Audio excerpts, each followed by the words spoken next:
តាំងពីតូចដល់ធំមកខ្ញុំតែងតែគិតថាសបល់ខ្ញុំគឺជាសបល់ស្ដេចបាយបងប្អូនសម្រាប់បងប្អូនវិញគិតថាសបល់ខ្ញុំជាសបល់ប្រភេទអីវិញ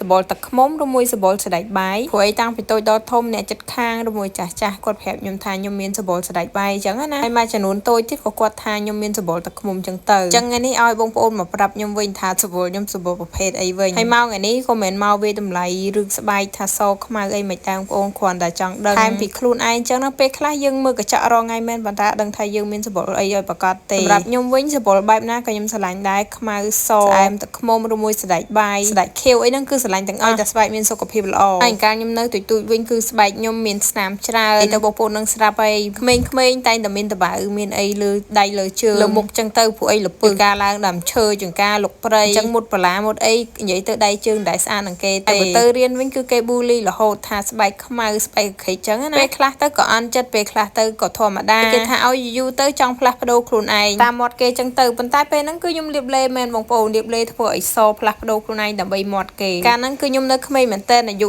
តែ14 15ទេខ្ញុំចាប់ផ្ដើមលាបលេលាបអីចឹងណាបើសួរតែខ្ញុំហត់អត់ពេលហ្នឹងគឺហត់ខ្លាំងបងប្អូនប៉ុន្តែដើម្បីឲ្យត្រូវចិត្តមនុស្សជុំវិញខ្លួនប៉ុន្តែហត់ខ្លួនឯងខ្លាំងហ្មងមិនហត់លេងគឺហត់ខ្លាំងហត់កាយមិនឈុំទេបើសិនជាយើងហត់ចិត្តគឺពិបាកមែនតើបងប្អូនពិសេសពេលចង់ដើរទៅថ្ងៃឬមួយចង់ទៅលេងសមុទ្រតែថាទៅសមុទ្រទេបងប្អូនសំបីតែទៅហែលទឹកនៅទន្លេក៏ចង់ទៅដែរស្អីខ្លាច់ខ្មៅហើយបើកៅអៅវិញពាក់សិតតែពី3ជាន់អូយនិយាយទៅខ្ញុំសម័យខ្លួនឯងកាលហ្នឹងគឺហត់ខ្លាំងហ្មងមិនហត់លេងទេខ្ញុំចាប់ផ្ដើមផ្លាស់ប្ដូរខ្លួនឯងពេលខ្ញុំអាយុ16ឆ្នាំហើយចាប់តាំងពីខ្ញុំស្គាល់មនុស្សម្នាក់មកគឺគាត់ផ្លាស់ប្ដូរខ្ញុំទាំងស្រុងកំណត់ខ្ញុំគឺបានផ្លាស់ប្ដូរទាំងស្រុងគប់ឲ្យអ្នកដតីសប្បាយចិត្តប៉ុន្តែខ្លួនឯងអត់សប្បាយចិត្តនឹងគឺខ្ញុំបានផ្លាស់ប្ដូរទាំងអស់ខ្ញុំក៏សប្បាយចិត្តមែនតែនតាំងពីជួបគាត់មកគាត់តែងតែយោបល់អីល្អឲ្យយើងអញ្ចឹងណាក៏មកឲ្យយើងដើរផ្លូវខុសអ្នកណាឆ្ងាយទេគឺចែកគេណានឹងឯងតាំងពីគាត់ណែនាំគាត់លើកទឹកចិត្តយើងឲ្យយើងចេះស្រឡាញ់ខ្លួនឯងអូយឥឡូវអត់បានទេបងប្អូនឯងស្រឡាញ់ខ្លួនឯងណាស់លែងចង់បដូរពណ៌សបល់ខ្លួនឯងដើម្បីអ្នកដតីឲ្យស្រឡាញ់ខ្លួនឯងខ្លាំងហើយមួយថ្ងៃទៅមួយថ្ងៃគឺខ្ញុំស្គាល់ខ្លួនឯងកាន់តែច្បាស់ហើយស្គាល់ពីតម្លៃសបល់ខ្លួនឯង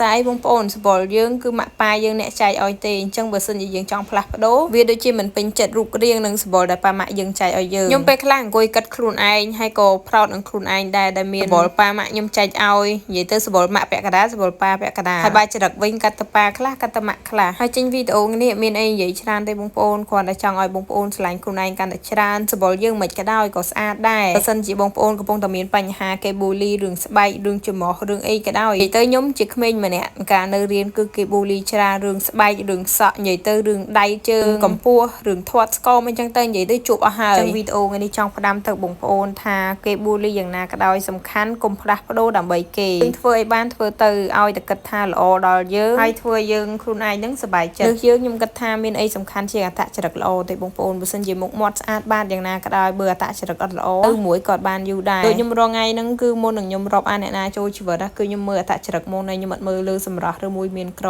ទេបើសិនជាអត្តចរិតអត់ល្អក៏ខ្ញុំអត់ចេះនៅជាមួយដែរ